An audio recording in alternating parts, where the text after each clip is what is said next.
I mean, honestly, it's literally just a conversation like what we have at the front desk. Yeah. You know. What's up, guys? Welcome to another Tribe 11 podcast.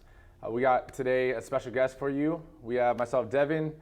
What's up, guys? Nick. And then I'm going to have the guest introduce themselves. It's actually one of our members who has came a huge way, but we're going to learn a little bit about him and his story. So, you want to introduce yourself real quick? My name is Nathol. I'm 28. I'm a chef for a living. And I've lost 300 pounds. Nice. So, I mean, besides that sounding like, like a dating show, like,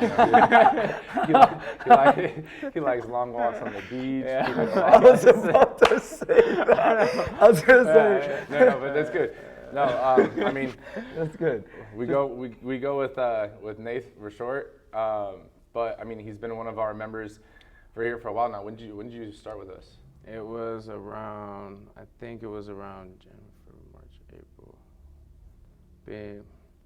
Probably, I think around May. So I mean, it's been a little while. Yeah. I mean, we just went over your picture the other day. It was crazy. Your picture, I told you, it almost looks like a cousin or something. It doesn't even look like you. Yeah. What was your weight when you first started here? When I came here, I was around 350. Okay, and did you already start losing weight before that? So yeah. What was when you decided to start getting into fitness and stuff, what was your start weight? When I could record, so at the time I wasn't I was looking at the scale, but I never had a scale that could weigh up, and I kept trying to diet until I hit. The weight I could record was 450. Okay. So before that, I was heavier than that, like a tremendous amount of heavier. But when I could start to record, it was like 450. Then. Okay, and then you said you're about 350 when you came here. Mm-hmm. And what's your current weight right now? I am right now 205. Nice, man. Congratulations. Yeah, it feels good. Yeah, I mean that definitely. We see how hard you push yourself, every single day.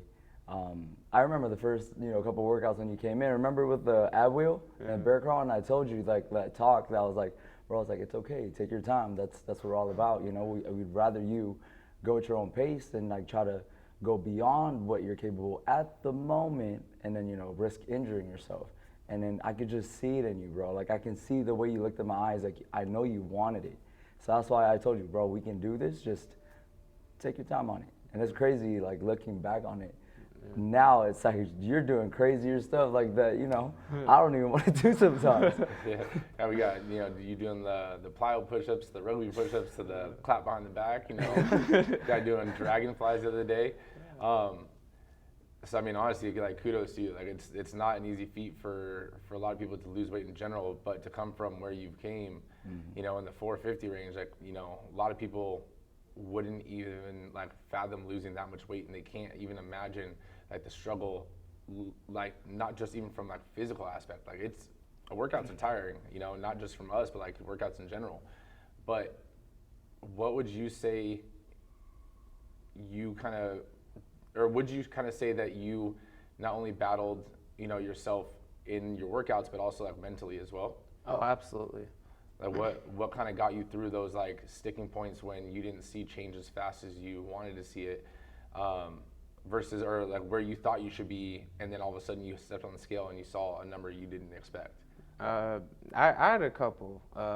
I think when I hit my first plateau, I think it was right around 300, and I had to. I remember it was driving me crazy for a month or so.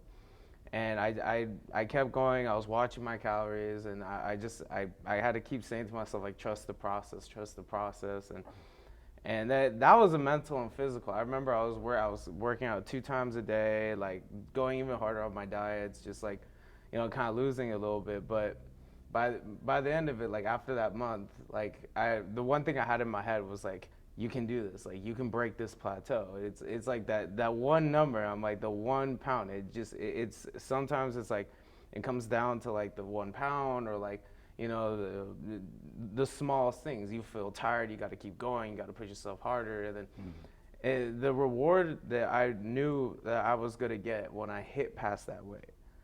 And I remember the day I broke 300, went to 299, and I was losing I was like losing my mind from how happy I was. I was like, oh my God. I was like, a 299, yes, I'm in the 200 range. Like I feel somewhat normal, but it's like one of those things where it's like, yeah, you did it, and I was like, okay, we're gonna keep on going. And I remember it was like a pound, and then just one day 5 pounds. Like one day, like I'll get a reward 5 pounds, and like you don't. I didn't never notice like the physical or anything like that. It was like the weight, like how am I feeling? Am I feeling stronger? Am I feeling lighter?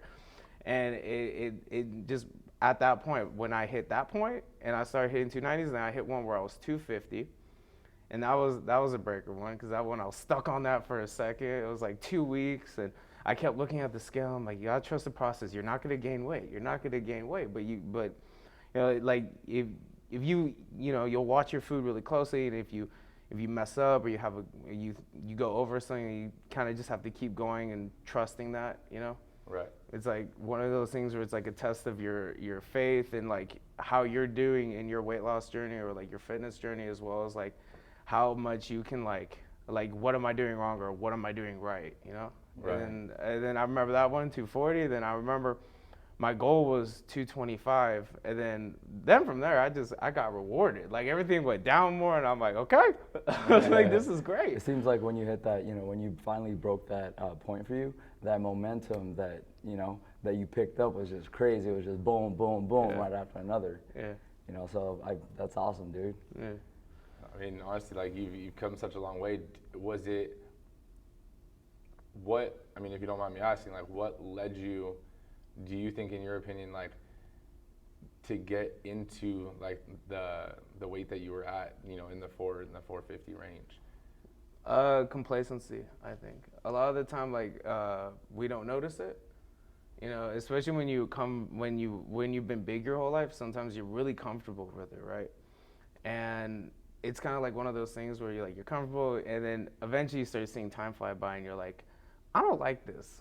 Like this sucks. Like you're big, you're tired all the time, everything's heavy, and it's like it's almost like a day and night kind of thing. It's like something, I don't know what to call it, but it's like something kind of switched off in my head that said, screw this, like I'm done with this. Like I'm done being this big. Like I don't want to be this big anymore. I don't care if I have to like climb a mountain every day. Do you know like what that like light bulb moment was for you? Like, was it you seeing yourself like in a picture, or was it someone saying something, or nobody recognizing me? Like I kept getting bigger over the years, and then eventually like no one would recognize me. They just saw me as like some big guy. And I remember, and after that, I think like slowly after that, I started gaining momentum. I was like, no, like screw this. Like something in me was like, you can't live like this. And it was just over the years of seeing it, just saying like, hey, this sucks. Like when you're a bigger person compared to like when you're thinner, right? It's like day and night. It really is. Like the amount of energy you have, the amount of like kindness you get, and the amount of like self-love you have for yourself is like completely different. And then when you're bigger, like there's things you settle with that, now that you have self-respect for yourself that you don't. And that's one of those things that like, for me, that was my switch. I was just like, I can't do this. Like COVID was hitting, and I was like, I can't be this big. Like eventually it's gonna catch up to me. Eventually, like I'm not good. It's not just for looks or like the life I wanted, right? It was because it's like, even if I sat down and I had this thought, I was like, even if I got the life I want, let's say I had the happy life, I had all the money in the world. I was like, I would still be unhealthy. I would still be unhappy because I understood that. I was like, this weight makes me unhappy, And for me, it was like that amount of discomfort was what led me to like be like, no, I want this more than anything. That's your why. That's your why, and I think that's such a powerful driving force. Like that backed it up. That's why you're able to push through like those really hard moments. Because like that big jump of a number, like that's not easy, bro. Like I don't think a lot of people like can comprehend whether or not like they have gone through that kind of transformation or not, but that's a big jump of a number, and all the things that you face through, like I can only imagine like having to stick to the reason why you're doing it, you know what I mean? And that feeling that you just described to us, like I'm like as you were talking, I can feel it, and like it's different aspects, but like I've had feelings like that, like damn, like no, Like I cannot accept this current situation that I'm in. It's something that I want to, I need to change, and it's going to happen. Yeah. And I mean, it's a huge point. Like, I mean, I don't know if you like picked up on it or like you really thought about what you said right there too. You said your why, but you explained your why. It could be anything in the world. You could offer me anything in the world, and it wouldn't matter as much as I want this thing. I want to get to the school.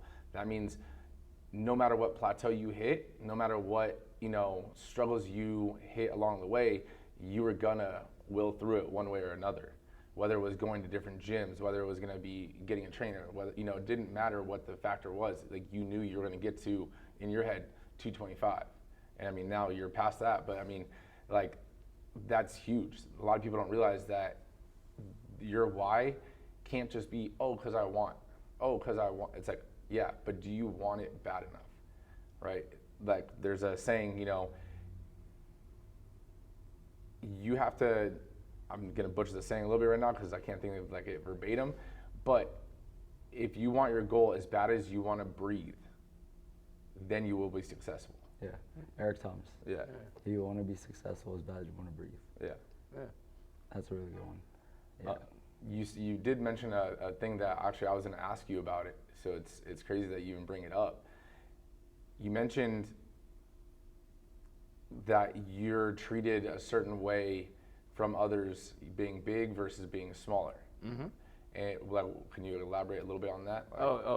That yeah, I could write a book on that. Like, yeah, I mean, Sure, it's big. Like, okay, so when you're bigger, it's like the amount of like, people don't notice you, and that's something that like when you lose weight, that you start to realize. Like, especially when you look a lot better. Like, there's things you could get away with being bigger. Like, if you want to be quiet in a corner, right? If you're bigger, nobody will notice you, or even people get scared to approach you, or etc. Then, when you lose weight, you're used to being in that corner the whole time. So it's like one of those things where it's like you could. Like, I could quietly walk somewhere and someone will say hi. Versus when I was bigger, like, people look the other way, or like, you notice when people look.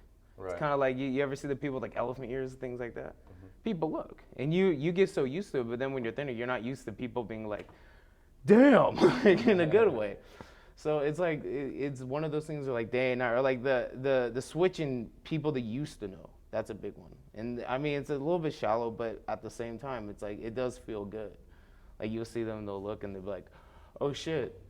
Like, I think in the past month, after seeing some old friends, like, they completely approached me. They couldn't recognize me. So they came up, they're like, oh, hi, what's this guy's name? And, like, legitimately serious. Like, I was like, you really? Yeah, they didn't even know who I was. And I was like, what the hell? Like, my face was still there. I was like, they didn't notice who I was. And it just, the amount of approach or the amount of shock that you get. And it's like when you're bigger, like people will assume you're doing nothing. You could be the hardest worker, and when you're a big guy, like you could be in a workforce and they'll assume you're lazy. Wow. Even if you're on your feet, like you could be on your feet 16, 17 hours. You could be hustling hard. They'll be like, oh, he's lazy because he's fat, right? But then when you're thin, or you get that weight off, it's like the amount of, the amount of momentum you get, not just from the people around you, but from the people that notice, is so much greater. Like the kindness you get from people, it's like, it's definitely really psychological with that. Like you don't want it, like the minute you see that amount of kindness, it's almost like an entirely new world. And at the same time, it's not just that, it's like the physical, your energy levels or et cetera, but socially, that's always a big one. Like you're used to, no, I'm sorry, I'm gonna cut you off. You're used to not being like attractive or liked. So the minute you get that, that's like a whole new feeling. Right. And that's like it's this weird feeling too, because you're not used to it. You're used to just being big, big and unliked, and then all of a sudden you're like, huh. Right. That's awesome. And that's actually what I was gonna like kind of go into a little bit, like from what you were saying, because would you say, from your perspective, part of that is also coming from you? Yeah. Meaning the energy, the confidence that you bring, that you are kind of like protruding, like just even by the way you walk, by the way you talk, by the way you look at other people walking by. Because like I've also like noticed that, like, just like by observing other people, because in your head, like previously where you were before, you may be kind of like, not as happy. Yeah. And you know the potential for growth towards the things that you are wanting or what you're working towards. In this case, like, losing weight and like being healthy. Now that you're attaining it and you've like crushed so many more goals that you have for that, do you feel like your energy kind of, or your confidence as well, is like kind of bringing out more of like walking around like with, like I was saying, like with your chest puffed up? Not in an arrogant way, but more of like just like you're confident about yourself. You're giving more positive vibes. Which can like make you more approachable. Exactly. Versus if you are heavier and you feel like no one notices you, you're gonna tend to put your head down. You're gonna tend to feel like you're in the corner, and you give off that, that face or that expression, that body language that like I don't want to be talked to, Versus now, like, I mean, from when you first started here till now, like when you first started here, you walked in, you said what's up, but it wasn't like it was more of a, hey, like just tell me what to do, I'm gonna do it. And now you walk in, we tell you, whatever the exercise is, and you're all cheerful, go lucky and ready to go. And now you're, talking with other members and stuff like that, where that wasn't in the beginning. Yeah. So do you feel like that not being approachable and stuff too can come from like internal? Oh, absolutely. The weight loss, it's not just physical. It's definitely mental too, and that's a big one. It's like if you don't, you said if you don't want it, you're not gonna get it. The same thing comes as a result. You put all this work into yourself, and then like over time, like you start feeling. You don't even notice it sometimes too. Like sometimes I won't notice it. Then I'll hear it from somebody, and they're like, yeah, like you're this or that, like in a good way. They're like, you have these traits or et cetera, right. And things I wouldn't notice. It's like it came natural. Even like the puffing up the chest, the liking your looks, even like looking at the clothes you wear or et cetera. Like it's exactly that. Do you feel that, I mean, obviously when you're bigger and you're dropping the weight, there's the mental hurdles and stuff that you're trying to overcome. Do you feel that even now that you are in the low 200s, do you feel like there are still mental battles that you are dealing with on a daily basis, or mm-hmm. even like within yourself? Do you still see during your workouts or that you're trying to get to a certain goal and you're still battling certain things that you still maybe have the same beliefs or same vision of yourself as when you were bigger? Yeah, body dysmorphia, hands down. It does happen. Like it'll happen like once in a while. Like I kind of say here and there, like if I gain a pound, let's say on the scale, even if my weight is fluctuating, mm-hmm. right? I'll look in the mirror and it'll be a blurb, and I'll still see the big me. Like I'll be like, holy shit! Like I was like, what the hell happened? And then then there'll be some moments in which I'll be doing nothing, or I'll run really fast, or work out really hard, and I'll look and I'll be like, damn. And like that's some of the mental things where you're like, you'll feel good about yourself, you'll feel bloated, you'll feel fat, or like you'll look at a picture and you'll be like, oh shit, I look way too thin. And you'll look at one and be like, I look too fat. And you're like, what the hell? But yeah, that one, another daily one is like making sure like I'll look and be like, okay, maybe I want my biceps bigger, maybe I want my legs bigger. You get a little bit more critical, I think, once you're towards like, once you're like down to that weight, right? And you used to be bigger, you kind of, you see your weight loss journey. Right. And then when you're at the point where, how do I say it? When I'm at the point now versus at the point I was before, right? Mm-hmm. It's a matter of like, you start getting really critical about your muscle mass, your intake, like even the foods you eat. And I thought it was surprising. I never thought I would get to that point where I was like looking at food and I'm like, is this really good? Like you could look at In-N-Out and you're like, that's fucking disgusting. Even though In-N-Out tastes good, I understand that. Like it's shit like that I'll look at that and I'm like, no, I don't like that. Right. Or like you'll be around certain foods or et cetera, then you'll be like, no, I know that's gonna gain me weight. And it's weird, but like those are some of the things, especially being in the kitchen all day, like I'm around delicious food. So like a big one is like looking at that and you gotta like kind of like segment that piece of you, like the inner fat boy we have.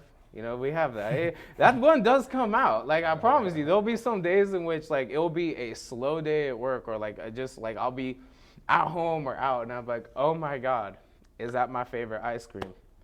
Son of a bitch. Like you're like, is that true, bro. I love ice cream too.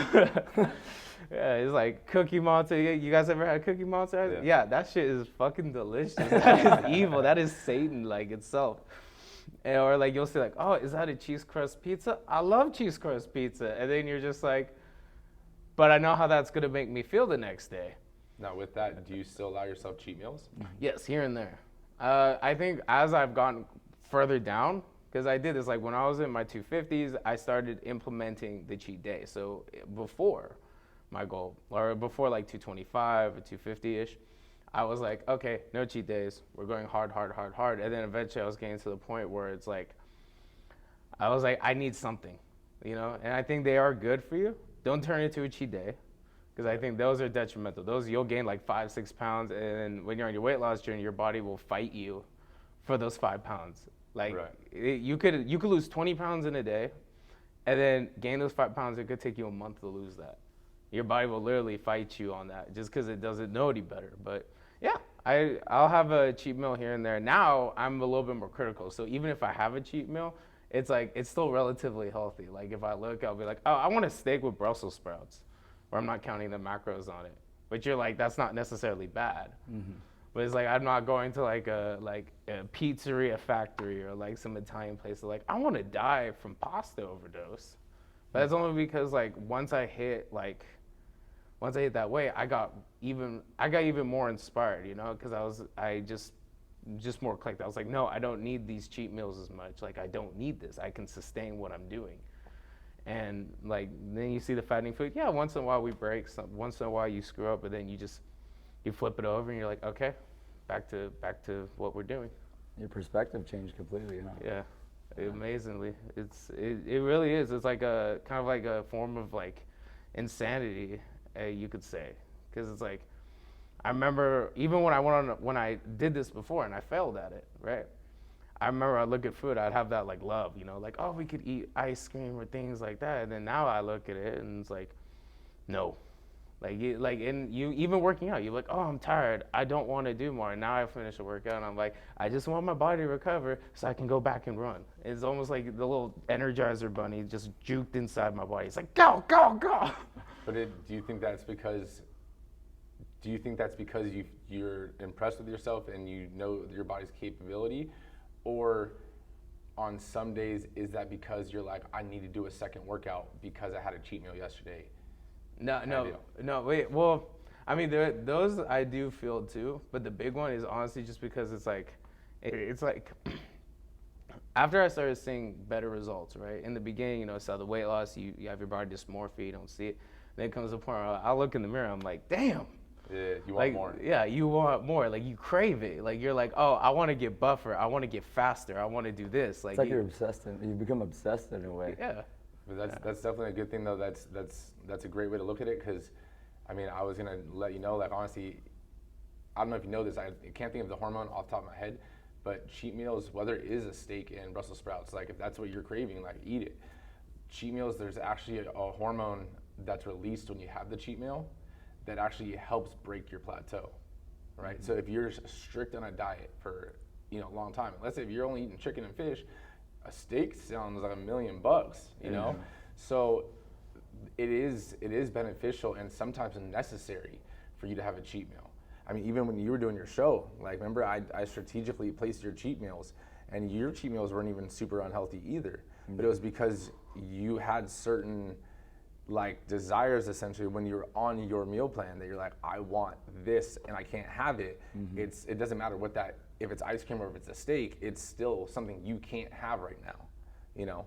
So as long as you're viewing your cheat meals as a thing to, enjoy yourself, you treat yourself, but you get back to work and you're not treating your next workout as a 2-a-day because to make up for your reward, and you're treating it as, I just want to see more results, and you just see the benefit from it, then that's a great way to look at it. Exactly. Where, tell me if you agree or not, like, instead, you don't want it to feel like it's a punishment, right? You know what I mean? Like, have it like when you need it, like, you need it and you're, go for it. And then, which will allow you to keep going forward the right way, instead of, kind of punishing yourself, which is what a lot of people kind of, I feel they see it as, what their perspective is like as a punishment, like, oh dang, like I had this meal, so on top of doing 2 workouts or whatever they're doing, I gotta eat way less the next day.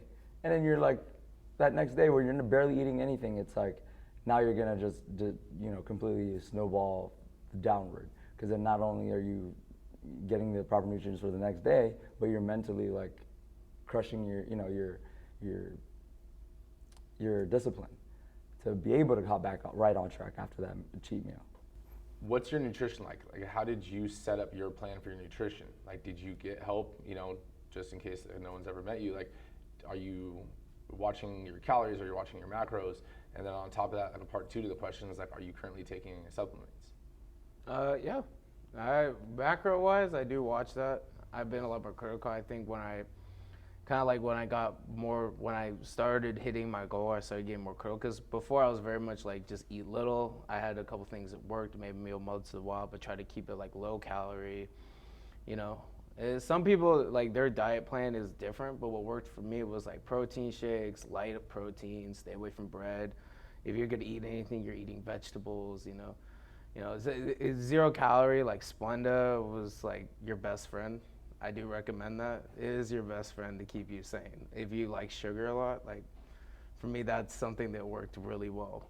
But the big one was, I would like start off doing things like that. Then as I started getting more into macros, like it was like protein, how much protein am I taking a day? And I started off small, just trying to maintain at least protein wise. And then now I'm like, okay, so, as my understanding of protein, of the macros got better, I'm like, okay, well I need carbs. And I understand I get enough fat in my diet just from the carbs and the protein themselves. So it's like from that general idea, it's like I even bought a scale just to weigh it out. I'm like, what the hell? I was like, I never did that before, but you have the scale, you're like, how many grams or ounces? And like, I do it for work anyway, but like you look at it and you're like, oh, like damn, like this is 4 ounces of sweet potato compared to this and that. It's like, some of that stuff really is like, how do I say, I guess I'm more aware of them. Yeah. Calorie wise, I've done that too, or like, you do your homework, you see like, okay, well, if I have this, like if I'm going to take this shake and then I'm going to have this amount of oatmeal or like this amount of chicken, like what am I going to add to it? Do I want to add a sauce? And then I'm counting out the calories. It does make you really humble when it comes to eating too. It makes you really appreciate it. You're like, oh, like I want to treat myself. We're gonna put some ranch on this. It's crazy how fast the numbers add up. that one's horrible too. It's like even peanut butter is like 190. Then like you look through and I was just talking about a guy from the vitamin shop about this. I was like, it's 190 and you get PB Fit and it's 70 calories. I'm like, why am I excited over this? It's because I get fucking peanut butter. And then what are you doing for supplements? I mean, obviously me and Nick kind of know your supplement game, but just so that you can kind of let the listeners know.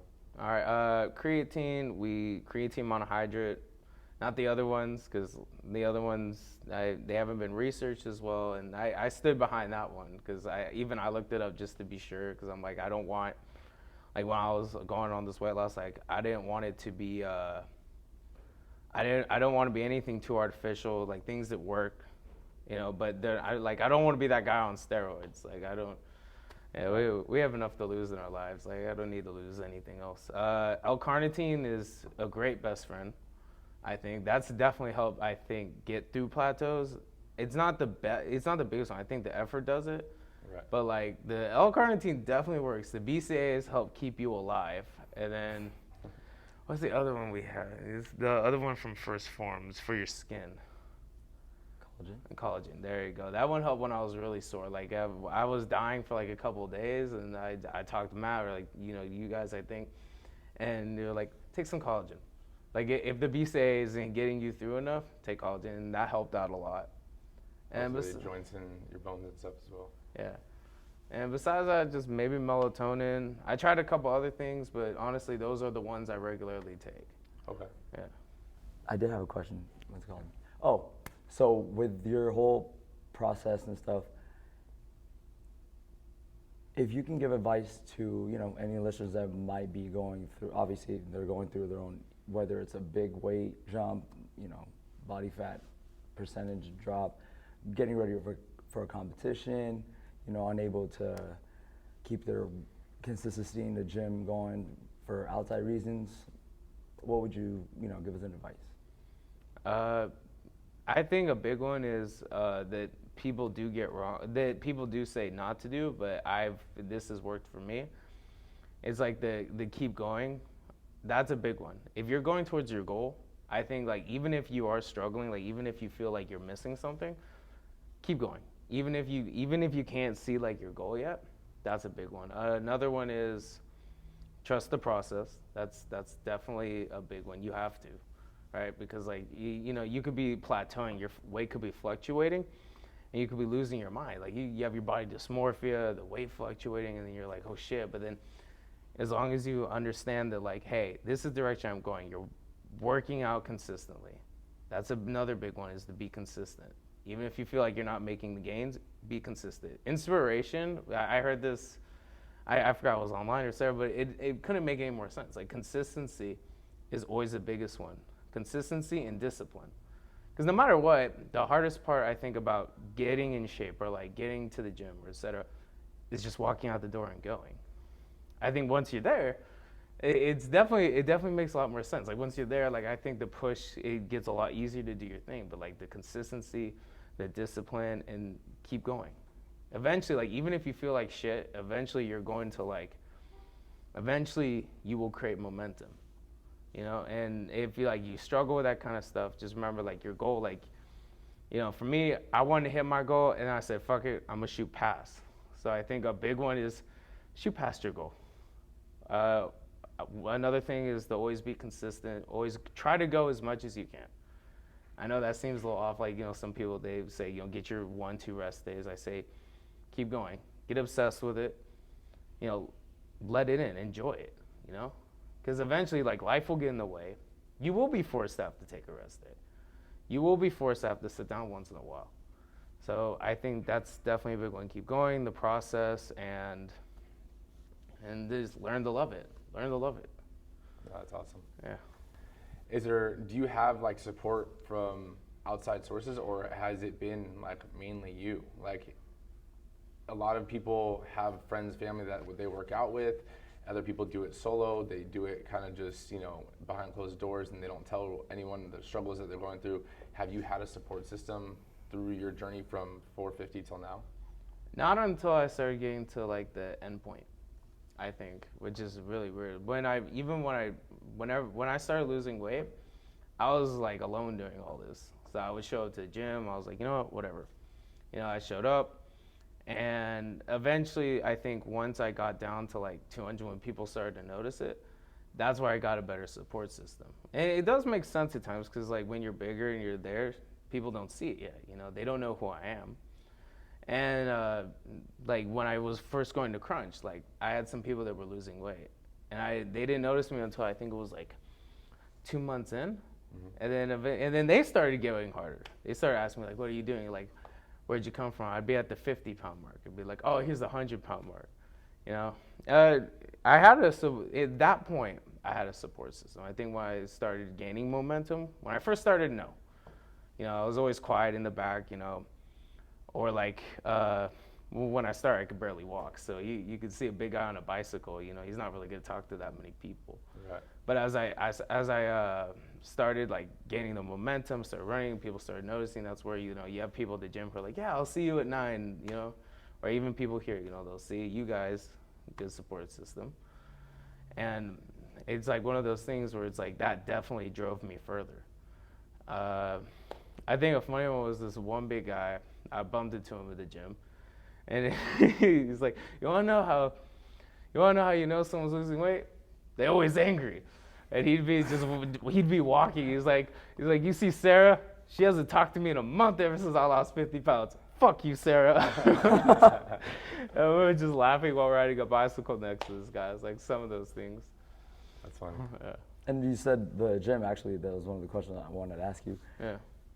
You would mention sometimes that when you do go work out at a different gym, a regular gym, that you're able to do much more than your other gym friends, your other gym bros, that they don't have like the stamina to keep up with you, and like they want to already stop, and you just, what happened, let's go. Yeah. So if you go into a little bit about that. What's making the difference, do you think? Well, consistency. Some of the people I'm gymming with, maybe they're like newer in their journey, or they could be thinner than me, or like smaller, and then they're not even consistent enough. And you notice those kind of things. But I think the big one is the type of workout, how hard you're pushing, how much you love it. Because some people, like, if you don't like what you're doing, like, and I've changed this now before, like, rather than before when I first started losing weight, right, where I had less knowledge of it. I started to love it. I started to invest in myself more, and I think that got more results.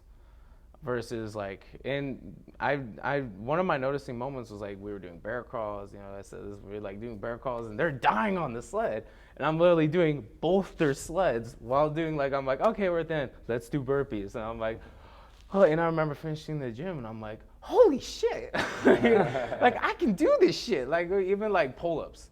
I've never been able to do pull-ups my whole life. I can do them now. That's and awesome. I'm like, and that's after coming here, working for 10, 12 hours, going to the second gym, and I'm like, damn, like I just did my PR, I just went hard on my benching or squatting, and I'm like, I shouldn't be able to do it. I'm like, no, I enjoy this. So do your pull-ups or whatnot, and I'm like, I have to do more pull-ups. Like if you can only do 5, we're gonna do 6 tomorrow, you know, et cetera. So like adding variation to your workouts, like mixing it up, has shown you, you know, being able to create some space. Yeah. You know, than just doing the same thing again and again, which I'm assuming your friends like kind of do, just stick to the same routine. Oh, absolutely. I think like that's one of the big points. Is like you gotta love what you're doing. Variations in your workouts, the same thing with like cardio. Like I remember the first time I lost weight, I did nothing but cardio. And I was afraid of the weights, which is ironic because when I was big, I used to love doing weights because I freaking hated cardio. Like I hated running. I remember I hated that playing football. I was like, fuck this shit. And I was like, 500 pounds, some 17-year-old kid or 16, just like, yo, I do not like running this football field. This sucks. Doing gassers sucks. And then now it's like from changing that to like enjoying cardio and enjoying like lifting weights. Like I enjoy that a lot more now. Versus before I'd be like, no, fuck that. And the variety does matter. Even making your cardio interesting matters. It's like your social life. Like if you're not interested, you're gonna be in robot mode your whole life. You're not gonna push, right? Yeah. So it's like one of those things where you're like, yeah, you wanna do the ones behind your back? Hell yeah. Like you wanna, you know, you see, I remember seeing this one guy off Instagram. One of my friends at the gym showed me, and he was like, oh yeah, it's some big guy who can do the whole clap thing. Yeah. And you see some stuff like that, and you're like, I want to do that. You see someone do some crazy move or doing muscle ups, you're like, I want to do that. You see someone doing something at the gym where they're standing on poles and jumping up and down while lifting weights or having a vest on, you're like, I want to do that. That looks cool. That looks fun. Yeah. And it's like that investment you get, like that variation is like, yeah, really important. Versus like if you're always benching, right?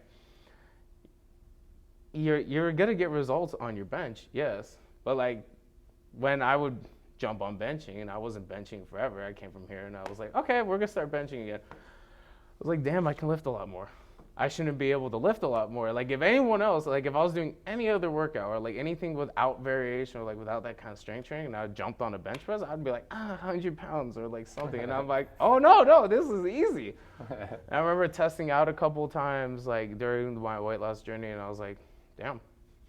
Even when it comes to like leg presses, squats, you're like, just, and it's like that variation, it helps build up even towards those things. So like if that's like your goal, if you're like, yo, I want to bench 500 pounds, you don't realize if like if you're adding the variations with all that stuff, right? Yeah. You don't see it working until you jump down there and work. Until you do it. Yeah, and then you're like, damn. I think the one thing that like a little side note from this is, you follow, like you said, people on Instagram and you know other social media platforms that you've used from your point of your start till now as either inspiration or ways to learn to do things and stuff like that. And I know you're not huge on Instagram, but what you don't realize is I can't speak for other members at other gyms, but I know it's probably true. Our members here, when they see you, right, or when we've shouted you out and stuff like that, like, it inspires them. And I think you're at a point where you haven't realized it yet, but you're an inspiration to a lot of people, and you can be an inspiration to even more. To, you know, like today, like sharing your story, or to give the advice or the mental battles and like the advice that you've used to overcome them. So I mean, honestly, my one advice, side note from fitness, is, bro, you gotta hop on that social media, because I mean, I know that there's someone out there that, you know, is going through what you went through, or going through something similar to what you've been through, and that, you know, could use that little pep talk, or that can use the, hey, look, he did it, I can do it. Yeah. You know, so if nothing else, like definitely try to hop on and start being active on that, because honestly, you never know who's watching, whether they come up to you or not. Like, there are people always watching, you know, and believe me, you are an inspiration. I mean, even for us, like, you know, when we see, we're like, damn, dude, like that guy's work ethic is sick, and we've seen it a lot longer than you probably even noticed it, you know. But it's one of those things where that's why we wanted to bring you on, is because we know what it took. To a degree, we know what it took for you to get where you're at. We know that you've been through mental battles. We know that you can be such a big inspiration for people. You just got to get your word out there, you know. Yeah, you're right. So Yeah, like Right. those, like Yes, sir. with that social media move, you many different ways to do it too, but definitely being able to relay to the people, knowing that they see you, and hearing and knowing that you went through all those things. You don't know what that can do for somebody internally. Like, imagine what you went through yourself. It's like, imagine what they also are feeling. You know, whether it's a little bit less, a little bit more, it doesn't matter. You just hearing your story can literally be that switch for them, and you never know that. Even like you said, even for us, like doing what we do, bro, seeing how and hearing how much it has changed your life. I mean, it gets like this little thing in my nose, like, you know, when you get a little choked up, because it's like, it's a reminder, like, why we're doing what we're doing, you know? So. But we want to thank you so much, you know, for letting us sit you down and actually coming in at a time that you wouldn't even come, because you're about to work out at, you know, in the afternoon, and you're a morning person. So we just want to really thank you, you know, for coming in and taking the time out of your day, especially your day off, you know, to actually speak with us, so that one person may be able to hear it and use it and give them that inspiration that they need going through their battles. So thank you. Of course, Thanks, pleasure's bro. all mine. Yep, and like you said, keep going, man. Go for more. Damn straight.